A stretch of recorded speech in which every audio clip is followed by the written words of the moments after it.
নির্বাচন কমিশন যদি হেরিফেরি করে জুতার মালা প্রতিটা জেলায় জেলায় উপজেলা জেলা কিন্তু জনগণ তৈরি করে রাখবে। এনসিপি থেকে জুলাই যোদ্ধারা অনেক আগেই সরে গেছে, সরকার ওদেরকে জুলাই যোদ্ধা বানিয়েছে, ওদের ট্যাগ করা হয়েছে, ব্যবসায়ী করা হয়েছে, বেশি প্রমোট করা হয়েছে। মানুষের ভয়েসটা তো আপনি শুনেন না, আপনি ওই চার দেওয়ালের ভিতরে থাকেন। আপনার আশেপাশে যে চামচাগুলো আছে, সামরিক বেসামরিক যত আমলা কামলা চামচাগুলো আছে, তারা তো আপনার কাছে মেসেজ দেয় না।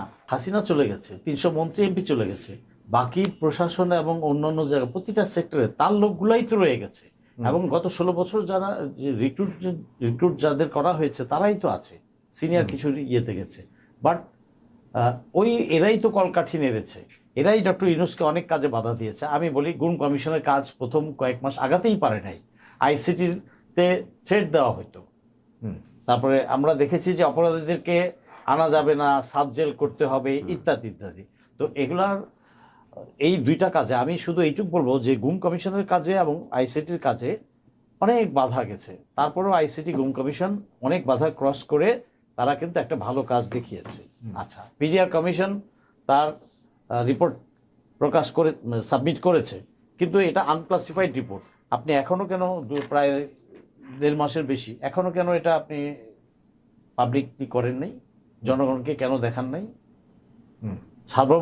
সার্বভৌমত্বের ওপর প্রথম আঘাত কিন্তু এই বিডিআর হত্যার মাধ্যমেই, রাইট? তারপর শাপলা হত্যা, এটা সেটা, গুম খুন কিডন্যাপ সবকিছুই হয়েছে।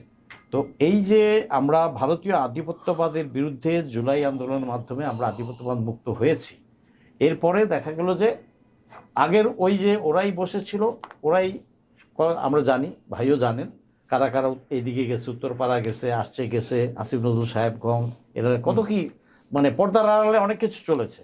সো সঠিক লোক, সৎ লোক, দেশপ্রেমিক লোক, বিপ্লবী কাউকে কিন্তু পিক করে নাই, এমনকি কোনো প্রতিষ্ঠানেও বসানো হয় নাই। এবং ওই সুযোগ সন্ধানীদেরকেই কিন্তু বিভিন্ন প্রতিষ্ঠানের হেড, চেয়ারম্যান, ডিজি করা হয়েছে, উপদেষ্টা ছাড়াও। তো ওই ফুল সেট আপ রয়ে গেছে, পুলিশেরও রয়ে গেছে। তো এই যে রয়ে যাওয়া ইসিটা শুধু বদল করছে, বাট ওই তাদেরই লোক, তাদেরই রিটায়ার করা লোক। তো আচ্ছা, ইসিতে আরেকটা জিনিস, ইসিতে কেন সবগুলা অ্যাডমিন ক্যাডারের হইতে হবে? আপনি একটা ডাক্তার দেন, একটা ইঞ্জিনিয়ার দেন, অ্যাডমিন ক্যাডারের একজন দেন, একজন আর্মি অফিসার দেন, একজন সিনিয়র লয়ার দেন, ভালো। তো ইসি দেখেন ওই ইয়েতে মানে অ্যাডমিন ক্যাডার। আচ্ছা, returning officer, assistant returning officer কারা? Admin cadre. তো ও কি তার ইয়ের বাইরে যাবে? তো এখানে আপনি নিরপেক্ষতা, আমাদের সিস্টেমের ফল্ট আছে, নিরপেক্ষতা কিভাবে করবেন? এবং রিগিং হয়, অফিসিয়াল রিগিং হয়। আপনি সীমানা যখন দেখলো যে এই ক্যান্ডিডেটটাকে তুলে আনতে হলে এই গ্রামটা কেটে যদি এর মধ্যে দিয়ে দেই, তাহলে এর এখানে প্রায় ভালো তার 30% ভোটার চলে গেল ওখানে। এখানে এইটা একটা অফিসিয়াল রিগিং, অফিসিয়ালি করা হয়। আচ্ছা, তো এই ধরনের আরও আছে। তো এই যে ইয়েগুলো করা হচ্ছে, এগুলোতে তারপরে যে আপনি ডুয়েল সিটিজেনশিপ দিচ্ছেন, আনফেয়ার এবং ডাবল স্ট্যান্ডার্ড। তো এই তাহলে ইসি তো তার ক্রেডিবিলিটি হারিয়ে ফেলেছে। এই ইসি দিয়ে কিন্তু আস্থা রাখতে আমি ব্যক্তিগতভাবে আস্থা রাখতে পারছি না। Present set up of security element দিয়ে আমি আস্থা রাখতে পারছি না। আমি একজন নাগরিক হিসেবে, উনি তো নেতা হবেন আমার, মাশাআল্লাহ উনিও নেতা হবেন, ফাইন, সালাম দিব, কিন্তু আমি তো আস্থা রাখতে পারছি না। আর আমি ফেরদৌসে আস্থা রাখতে পারছি না, আমি যেখানে সবসময় দেশের খবর রাখি, তো সাধারণ মানুষ কিভাবে আস্থা রাখবে বলেন? তো এই যে আস্থাহীনতার অভাব তৈরি করে দিয়েছেন। আচ্ছা, ইউনূসকে ফেল করানোর চেষ্টা করা হয়েছে, ওই যে হাসিনার কলকবজা যেগুলো রেখে গেছেন ওরাই। ইউনূস যেখানে ভালো কাজ করেছেন সেটা জন্য অ্যাপ্রিসিয়েট করি। ফিনান্সিয়াল ম্যানেজমেন্টটা মোটামুটি ধরে রাখতে পারছেন। ব্যাংক কিন্তু 8-10টা লোপাট হয়ে যেত, যদি লোপাট হয়ে যেত সেক্ষেত্রে ডিপোজিটাররা মানিগুলো ফেরত পাইতো না। উনি ভাবে ফিনান্সিয়াল ডলারের রেটটা 125-এর নিচে কন্টেইন করেছেন, নাহলে এটা 180-200-তে চলে যেত যদি হাসিনা 3 মাস থাকতো। 3 মাস 4 মাস থাকলে সরকারি কর্মকর্তাদের বেতন পর্যন্ত দিতে পারতো না। আচ্ছা, তো এইখানে সে তার একটা, কিন্তু he has a lackings domestic অ্যাফেয়ারগুলোতে। উনি কতবার বলেছি, কত প্রোগ্রাম বলেছি, টক শোতে বলেছি, শহীদ মিনারে, প্রেস ক্লাবে, যে আপনি বদলান 50% আপনি উপদেশটা চেঞ্জ করেন, বহুবার বলেছি। আচ্ছা, 1 বছর মাথায় এসে তো আপনি করতে পারতেন। 1 year is a reasonable time. আপনি করতে পারতেন, ঠিক আছে, 6 মাস সেটা তো পরে করেন নাই। ব্যর্থতার কারণে 6 মাস পরে বাদ দেন, নতুন একজনকে নিয়ে মানুষের আসেন। ভয়েসটা তো আপনি শুনেন না, আপনি ওই চার দেওয়ালের ভিতরে থাকেন, আপনার আশেপাশে যে চামচাগুলো আছে, সামরিক বেসামরিক যত আমলা কামলা চামচাগুলো আছে, তারা তো আপনার কাছে মেসেজ দেয় না, তো হচ্ছে না তো। আপনাকে ডিফেন্স তো স্ট্রং করতে হবে, প্রতিষ্ঠানগুলোকে রিবিল্ড করতে হবে। এই কাজগুলা করে যদি ইলেকশনটা দিতেন, তাহলে একটা ফ্রি ফেয়ার ইলেকশন মানুষ আস্থা পেত। প্রতিষ্ঠানগুলোকে রিবিল্ড করা, ময়লাগুলোকে যদি পরিষ্কার করতো, সেটা তো করেন নাই। ওই আগের সামানা মালসামানা রেখেই, বরিশালের ভাষায় বলি, বলে তো নাকি মালসামা, ওই আগের মালসামানা রেখেই আপনি নির্বাচন দিয়ে দিচ্ছেন। আরে ভাই, ওই অ্যাক্টর তো কারা? ইউনূস তো ফিল্ডে যাবে না, ইসি তো ফিল্ডে যাবে না, অ্যাক্টরগুলো তো ফিল্ডে রয়ে গেছে, এবং তারা হাসিনারই লোক। কিভাবে প্র্যাকটিক্যালি মানে বাস্তবে আসে? নতুন বোতলে পুরানো মদ। হ্যাঁ, তো কিভাবে বাস্তবে আসেন? ওরাই তো কাজ করবে। ও হয়তো সিলেট থেকে কুমিল্লা গেছে, কুমিল্লাটা হয়তো বরিশাল গেছে। সত্যি কথা ভাই। এবং এরাই তো নির্বাচন করছে, হ্যাঁ, এরাই 24-এর নির্বাচন এরা করছে, 18 নির্বাচন এরাই করছে, 8-এর নির্বাচনও এরা করেছে। 8-এরটাও তো ইঞ্জিনিয়ারিং হয়েছে, যে ওটা আলাপ আনতে গেলে অনেক সময় লাগবে। তো এই যে গেল আর জুলাইটাকে বিক্রি করলো, হাইজেক করলো, বাট আই টেল ইউ, বিপ্লব অসমাপ্ত। জুলাই চলছে, জুলাই চলবে। তরুণ প্রজন্ম শুধুমাত্র এই যে কয়েকটা এনসিপিতে হয়েছে এরা না, এনসিপি তো আউলাও সবই ঢুকছে, আওয়ামী লীগেরও ঢুকছে, বিএনপিরও ঢুকছে, বিভিন্ন জায়গা থেকে আসছে। এরাই কিন্তু জুলাই যোদ্ধা না। আপনি আমি হয়তো ভুল বুঝিয়ে এনসিপি দেখে, নো, এনসিপি যে পার্টি, ওখানে কয়েকজন সমন্বয়ক, একটা গ্রুপ, স্মল গ্রুপ।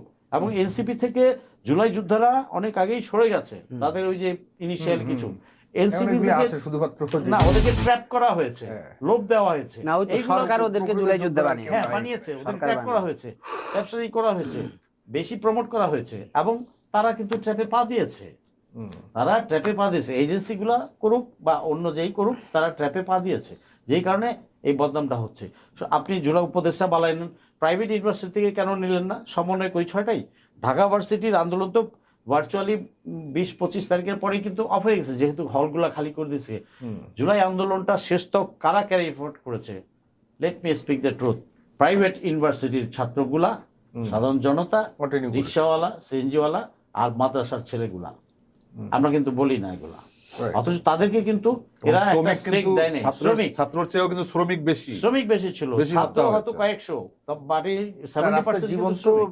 শুধু এই হ্যাঁ, ছাত্ররা খুব কম দিয়েছে, সঙ্গে অন্যরা। এবং আমরা- আপনি ঢাকা ভার্সিটির কয়জন মারা গেছে আপনি খুঁজে পাইছেন? আমি কর্নেল হাসিন, ব্রিগেডিয়ার হাসান নাসির, আমরা 15-16 জন অফিসার 21 তারিখে, 21শে আগস্ট, ওই যেখানে ঢাকা মেডিকেল কলেজের 101 নম্বর ইমার্জেন্সি ওয়ার্ডের নিচে যে এগুলো জানি আমরা দেখতে গেছি, তার কয়েকদিন পরে শুনলাম একটা মহিলার হাজবেন্ডটা মারা গেছে, সিএনজি ড্রাইভার, 3টা বাচ্চা এই সাইজের। তো কে খবর রাখছে তার? আমরা কি খবর রাখছি?